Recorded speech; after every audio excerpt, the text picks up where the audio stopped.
Hello and welcome to Ag PhD. I'm Darren Hefty. And I'm Brian Hefty. Thanks for joining us today.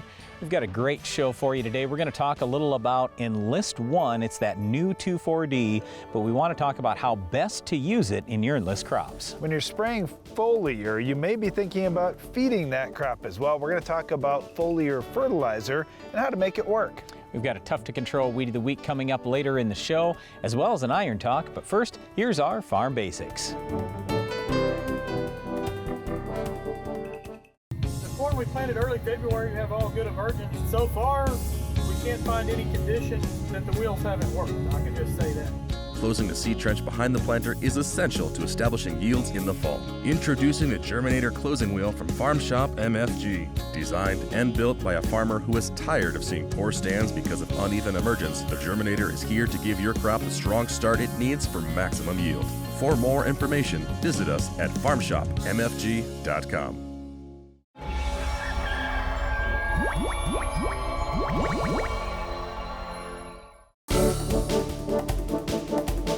It's our farm basics time, and normally we'll talk about some farm issue or some farm topic and hopefully relate that to non-farmers. But today we have some unfortunate news. We have decided to cancel the 2020 Ag PhD Field Day. We wanted to let you know this well in advance. This is due to the COVID-19 or coronavirus. Now, don't worry, we're going to be back better than ever in 2021, but more than anything, we just wanted to tell you today, we have really appreciated doing the Ag PhD Field Day. It's been lots of fun over the years. We've had, on average, the last few years, about 10,000 farmers attend that, but we will not be having that here in 2020. Well, one of the sad things is that farmers and non-farmers alike get a chance to learn more about crops and plants and how they grow and how to be successful growing them. So if you've got a lawn, if you've got a garden, if you are a farmer and you're raising crops, we got some ideas for you how you can do your own field day at home. We just encourage you to be lifelong learners, and that's really what we talk about here all the time at Ag PhD. But on your own farm or in your garden or lawn, whatever, like Darren was saying, we'd encourage you to do things like soil testing and plant tissue analysis. And doing some root digs. This is one thing that I am surprised more people don't do. Everyone likes to look at what's going on above ground, whether it's with their lawn, garden, or crop, but I like to look at what's going on below ground, because about half the plant mass is actually below the soil surface. And when you see problems out in a field or a lawn or a garden, well, you're noticing above ground, but chances are something happened below ground that led up to that. Yep, so we do encourage you be out scouting in your fields or lawn or garden all throughout the season.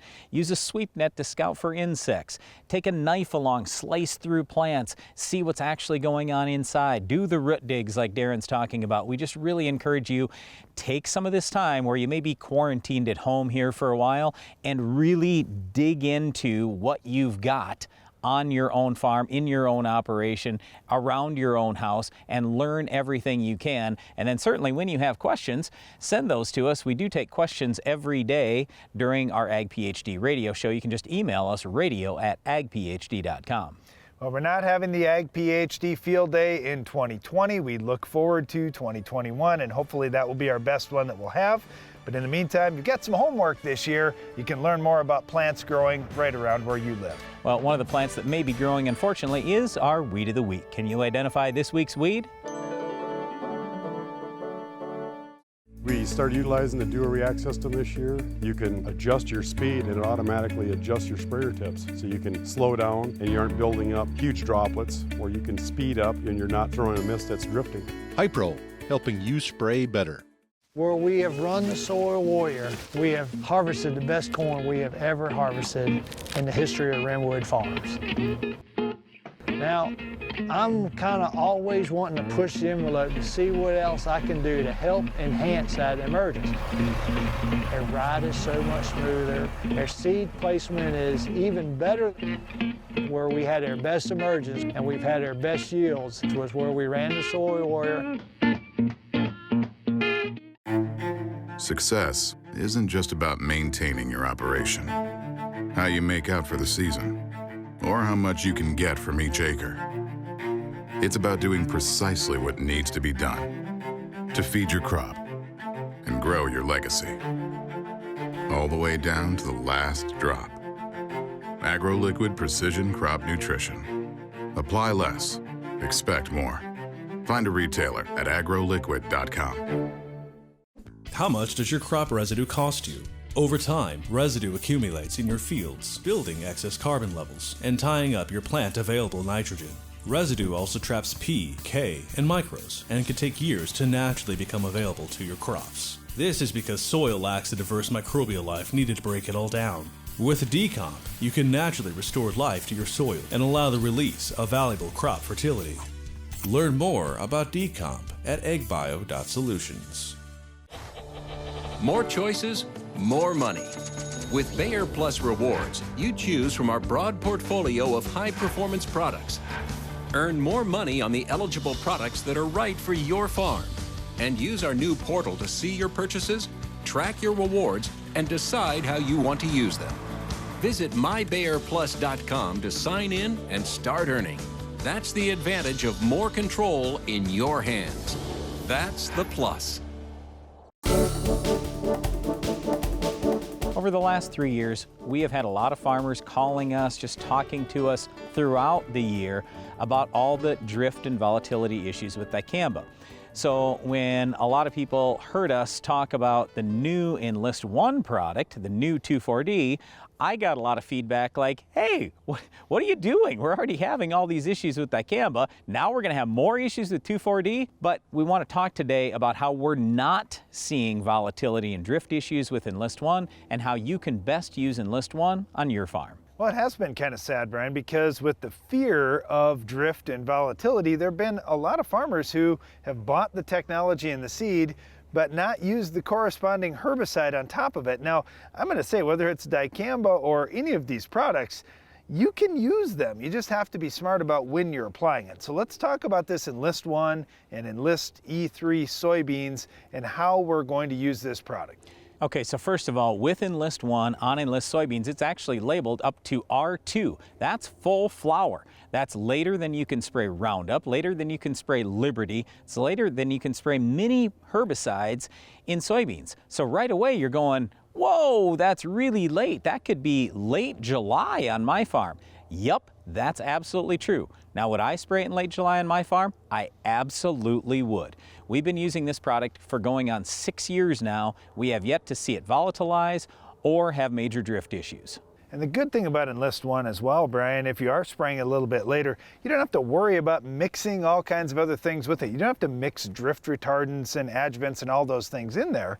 What you do have to focus on, though, is what your droplet size is going to be and using the right spray tips so you don't have all the fines. Especially as we get later into the season, you need to worry about fines for a couple reasons. One is, yes, they can blow around. But two is they could evaporate. As we get into the heat of the summer and you've got tiny, tiny little droplets, there's a chance they could evaporate before they even hit the target wheat. So we definitely don't want to see that. So watch the label, check out what you need for the right nozzles for Enlist One, and make sure that you're not just using the same nozzles that you already have set up on the sprayer for something else. Yeah, probably the biggest thing that I would say is regardless of when you're spraying Enlist, we always have to be concerned about the wind. If the wind physically moves your spray over to a sensitive crop, obviously that's a problem. So you've got to leave at least a 30-foot buffer if you have those types of situations. Now, I told you a little earlier, I wouldn't mind personally spraying it well into July as long as I'm still on label and I'm not at R2 in soybeans. But you may not be comfortable with that. So here's the nice thing with Enlist One. Yes, I feel perfectly fine with it, but you can use it as a burn down product. You can use it as an early post spray, mid post, whatever, if you don't want to go real late. Because in Enlist soybeans, you have the option to spray Roundup and you have the option to spray Liberty. So two other real good herbicides. The other thing that I'll tell you with Enlist One, it's 2,4-D. It basically kills the same weeds as the old 2,4-D. Now again, the drift and volatility properties totally different than the old 2,4-D. But where I'm going with this is if you have grass, if you have volunteer corn, the Enlist One is absolutely not going to do it. The other thing is, if your weeds get big, don't count on control. It's not like when Roundup first came out and you could kill a 3-foot tall weed. It doesn't work that way with any 2,4-D out there. Those weeds need to be small. Ideally, we'd like to see you spray the weeds when they're 1 to 4 inches tall. And because it doesn't kill everything out there like Roundup used to, you're going to have to mix some things with it if you've got multiple things to go after. Now, most commonly, we're seeing Liberty mixed with Enlist One, and that's going to be good on grasses and all the broadleaf weeds, but it is going to miss the volunteer corn. All right, Darren just said Liberty will not kill volunteer corn. It actually could, but it can't be Liberty tolerant corn, obviously.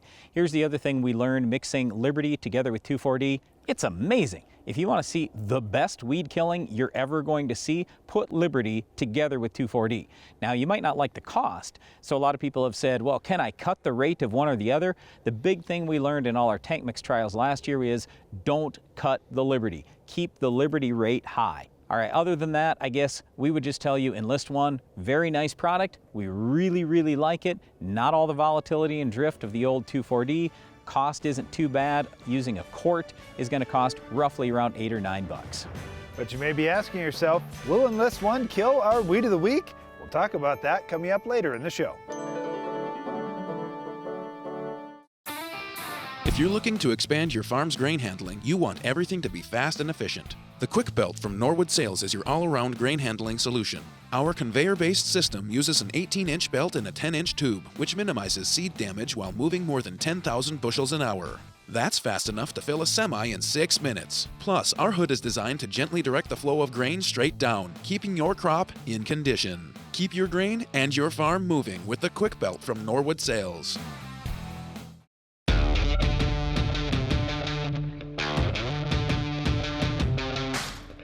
At Harvest, you have one goal: finding the perfect flow of grain from the field to the bin.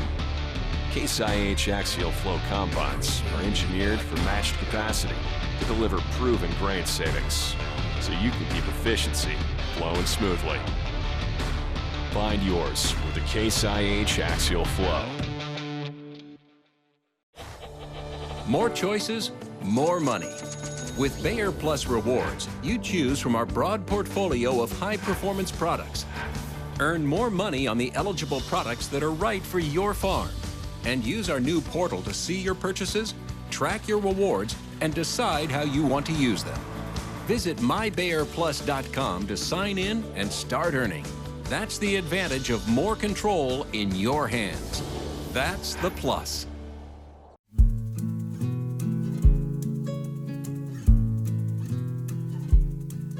Find love, and then give it all away.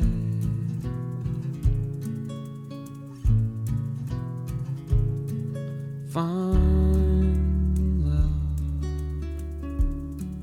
then give it all away. Introducing the all-new Diamant Cornhead from Capello, USA. With a revolutionary design highly innovative for its class, we have painstakingly designed every component down to the smallest detail to maximize your harvest efficiency. This gives you unprecedented standards in operation and performance. For more information about this beast, available only in our new gray poly, call 855-CAPELLO or visit capellousa.com to find a dealer near you. Capello, wherever you are, we are. Throughout the growing season on a wide variety of crops, Brian and I get a lot of questions about foliar fertilization. We wanted to tackle some of those today. To begin with, the number one question is, what do I put on? How do I know what to put on? Do I just look at my soil test? Should I do plant tissue analysis? Should I look at how many total nutrients the plant's going to need? Yes, and yes. So usually what we're doing on our farm is we are doing a fair amount of soil testing, and then we'll do some plant tissue analysis. And what we do with plant tissue analysis is we suggest going out there in at least a couple spots in a field and sampling every single week. And then you can see, well, how are we doing over a period of time? Now, as we've done that over many years on our farm, we have a much better understanding. Like for us, for example, boron was a major issue. So now we know, hey, there's a pretty good chance that boron is going to pay. We have tried it before as a foliar, it's worked. We have looked at our soil tests, we're low. We've looked at our tissue tests, we're low. So all these types of things start to tie together and correlate, and that's usually how we figure out what we're going to do. But yes, we do absolutely want you to do some plant tissue analysis, and that's that's probably number one when we're looking at foliar feeding. The good thing is all this testing Brian's talking about doesn't take a lot of time and doesn't cost a lot of money. But what we're finding is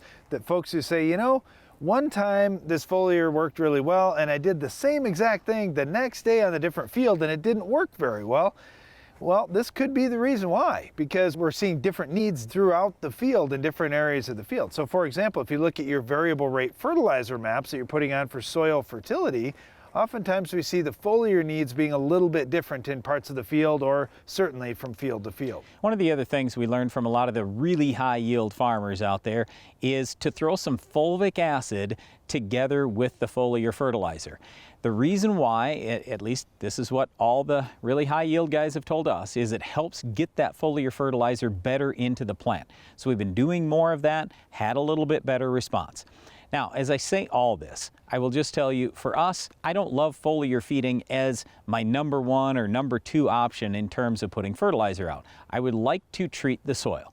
We own most of the ground that we farm. I'm looking at farming it over the long term, so I want to fix the ground and make everything good, and then there's less need for the foliar fertilizer later on. There's more need for foliar fertilizer if, let's say, you're renting the ground, all you're doing is banding a little bit of fertilizer, just enough to get you by, and then you go, oh, I'm having a pretty good year, I better give this a little more shot of whatever it is, nitrogen or boron or sulfur, something like that. And you certainly can't make up for this big deficiency with your foliar fertilizer. And the other thing that I would say is this: if you do put quite a bit of foliar fertilizer on, some of them can burn the leaves. So you want to make sure that you're talking to your fertilizer dealer about, all right, what's the safety factor here? Because I don't want to go out and burn my crop trying to put on this foliar. I just want to put a foliar on that's going to get into my crop and help my crop, not hurt it. One of the other things I'll throw out here is try to be early rather than late. Just as a quick example, iron deficiency chlorosis in soybeans. You can go out there and foliar feed more iron onto the crop after it has already turned very yellow.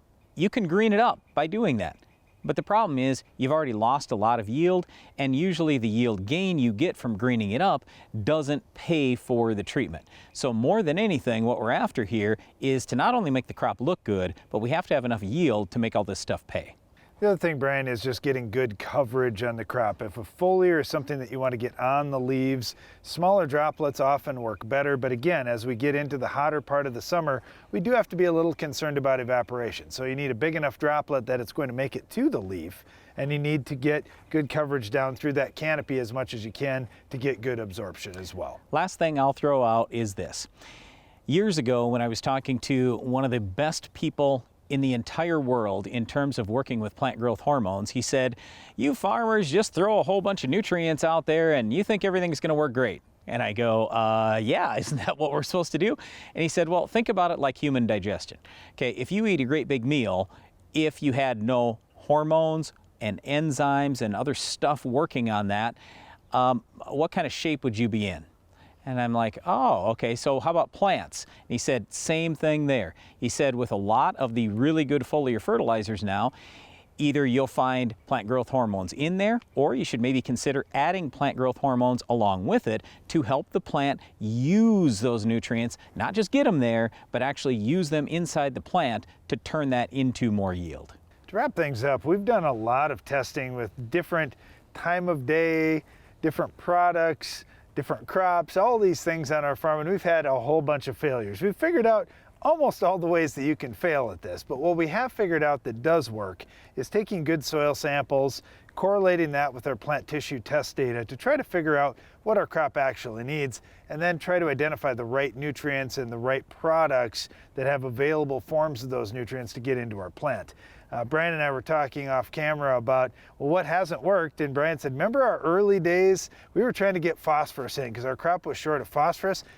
We had no luck getting phosphorus in foliar. Our only luck getting phosphorus into the plant has been uptake through the roots. But that's not true with many of the micronutrients. We've had good luck with micros trying to push them in through the foliage. So do a little bit of research yourself and look at some of these other failures that have been out there in trials that haven't worked, so you don't make those same mistakes as well. And it's not just micronutrients you can get into the plant, even nitrogen, potassium, sulfur. You can absolutely get those into the foliage and into the plant. So there are a lot of different ways you can go. Again, just look at soil tests and tissue tests and try to figure out exactly what you need on your farm.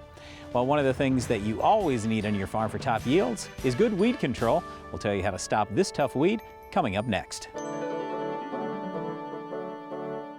The Weed of the Week is brought to you by Corteva Agriscience, Agriculture Division of Dow DuPont. Finish the fight against tough weeds with the Enlist Weed Control System.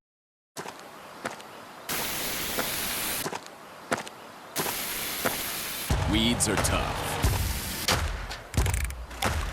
but we're tougher. With unrivaled weed control, reduced drift, and near zero volatility. So, who's tough now?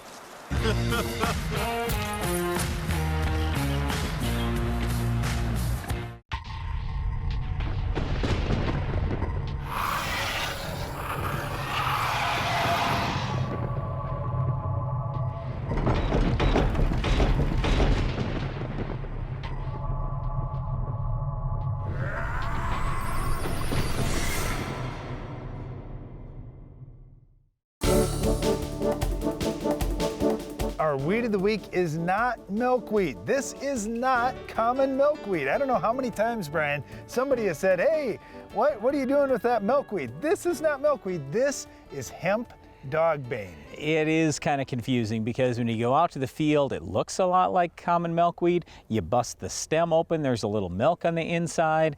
It's a perennial weed. It's tough to control. It's got kind of waxy leaves. But yes, it is a different weed. It's hemp dogbane. Well, definitely a thinner stem, a little thinner leaf to it, and you see the coloration is different than common milkweed.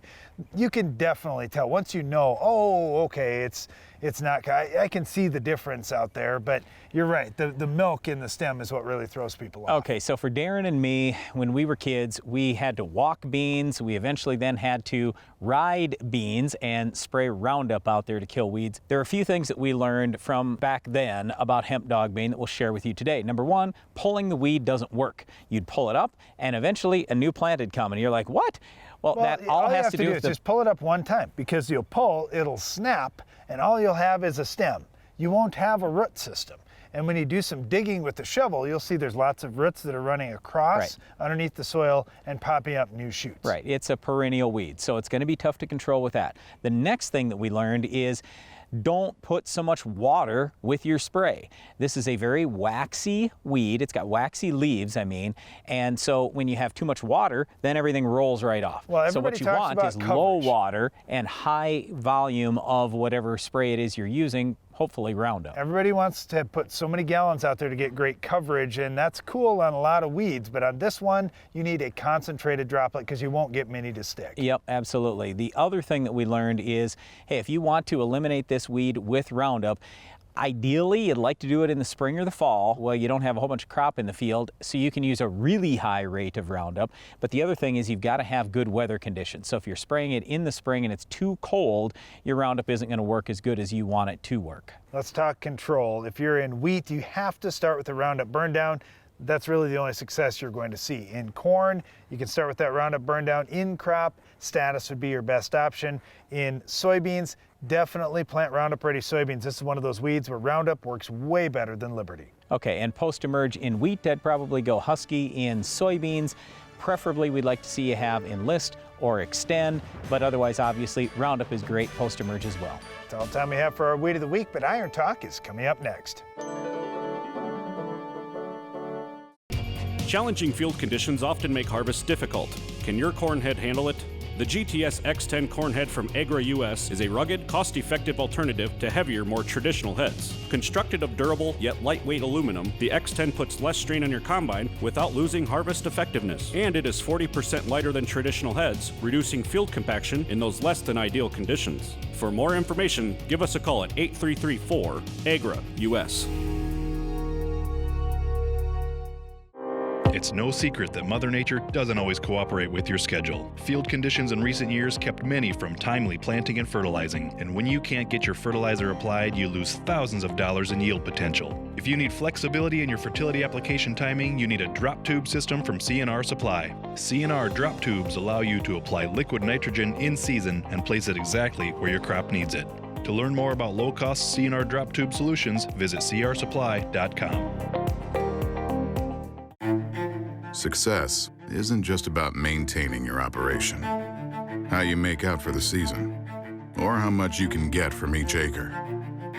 It's about doing precisely what needs to be done to feed your crop and grow your legacy, all the way down to the last drop. AgroLiquid Precision Crop Nutrition. Apply less, expect more. Find a retailer at agroliquid.com.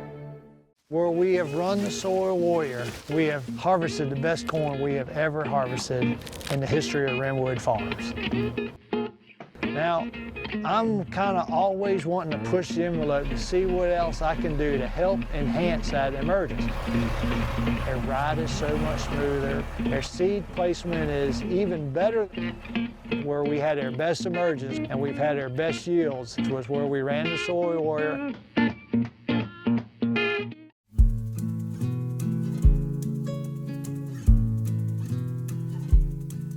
Find love, and then give it all away.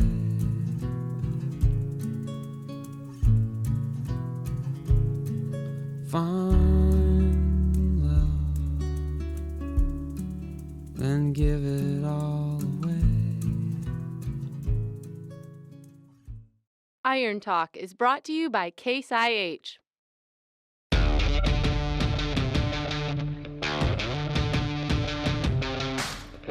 At Harvest, you have one goal: finding the perfect flow of grain from the field to the bin.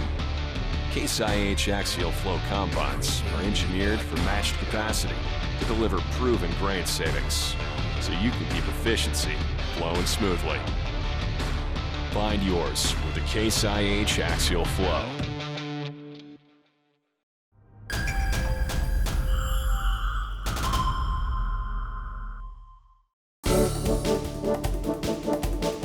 When a job isn't fun, it's easy to put off. Today's Iron Talk will cover one of those jobs that only gets tougher and creates more challenges if you don't do it right away. My dad's strategy for success was simple. Find the jobs that pay $100 per hour and do them himself. Find jobs that pay $5 an hour and have Brian and me do those.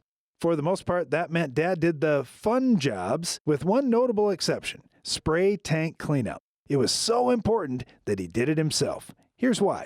Number one, crop injury. Dad knew that he couldn't afford to hurt his own crop with spray tank contaminants from a pre-emerge herbicide or from spraying another crop. Second, spray tank compatibility problems. Just leave a little residue from a previous spray batch in your tank and you're asking for mixing problems in plug tips and screens. Third, gunk. I don't know how else to put this, but if you don't clean the spray tank out immediately after use, stuff just turns to gunk inside, making it 10 times harder to clean out. And lastly, peace of mind. Dad just couldn't sleep at night if he was worried about something. Just imagine you had to spray your fields tomorrow and you thought there might be a problem in the spray tank. Dad preferred sleeping well, knowing his spray tank cleanout had been done. Now here's a quick checklist for your spray tank cleanout. First, read the label to find if commercial tank cleaner or something else would work better for the products that you're using. Second, clean out the tank immediately after use. Then, let water and tank cleaner sit overnight in the tank in booms if possible to get the last little bit out. And finally, use a compatibility agent like Convert in with each load that you're spraying to make cleanout easier. Yeah, it's a little bit of work, but it's easily a $100 per hour job though, so get it done on your farm ASAP. That's all for today's Iron Talk, and now back to the show. That's all the time we have for today's show, but before we go, we want to invite you to check out the Ag PhD radio show. You'll find us on SiriusXM channel 147 each weekday at 2 p.m. Central. And don't miss the next Ag PhD TV show. We'll have another Weed of the Week, Farm Basics Iron Talk, and a whole lot more. I'm Darren Hefty. And I'm Brian Hefty. Thanks for watching Ag PhD.